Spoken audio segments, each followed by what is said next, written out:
Hey guys, great to be back. I've got some great up-to-date content to share with you guys today based on the latest government essay consultation that was released last week and how this is going to affect us all in the serviced accommodation industry. Stay tuned for my top 3 takeaways from the paper. Just a couple of caveats. The consultation only affects properties in England. Properties in Scotland currently go through a licensing scheme, and we're yet to see exactly what measures are going to happen in Wales. This is only a consultation. We don't know for sure what the result of this will be until that process ends on the 7th of June, and then they will announce what the actual results are. Number 1, the introduction of a serviced accommodation / holiday let register. So if you're operating one of these units in England, you're going to have to apply to go on the new register system. They're going to want some very basic information about your property, things like the address, how many nights it's available to book, and the number and size of the bedrooms that you've got, how many people you are accommodating for. Now, the government really doesn't know how many holiday lets or serviced accommodation units there are in England at the moment. This is partly why they want to set up this register. First of all, they need to get this vital knowledge about where we operate and how many units there are in total, and then they can start implementing some of these other measures in points 2 and 3 to restrict the use of holiday lets in these particular places if and when they need to. Which brings me to point 2. Point number 2 is a brand new use class. They're now creating a new use class for holiday lets. This has been a brilliant thing and a long time coming, in my opinion. So at the moment, holiday lets in the UK sit in a very grey area. Are they commercial or are they residential? So a standard C3 residential house that gets converted into a holiday home, is that still a residential home, or is that more of a commercial property, perhaps like a C1, which is a hotel class?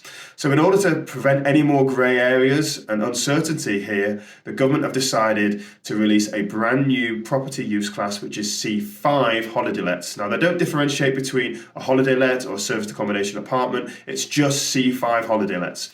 So very, very simply, when this new use class is released, the government will just ask you to let the local planning authority know that you are now a holiday let, and that will be granted automatically without any planning application under permitted development rights. And as I've already said, this will prevent any more uncertainty in the planning use class of holiday lets, which is a great thing for the industry and is really, really needed at the moment.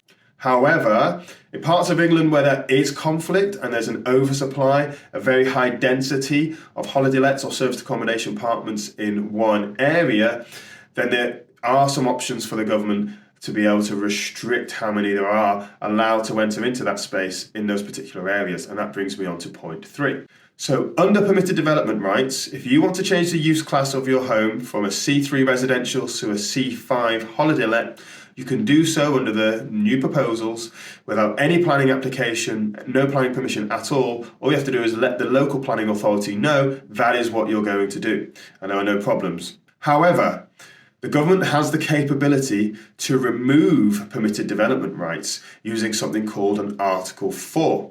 Now, in Article 4 areas, permitted development rights are removed, and now you have to have a full planning application in order to have the permission to use that property for what you'd like it to be for.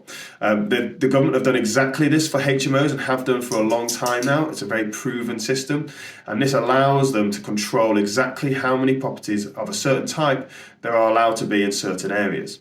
So with the introduction of an Article 4 in your property area, if you already have a property that's running as a holiday home, you will already have your planning permission granted, which is fine.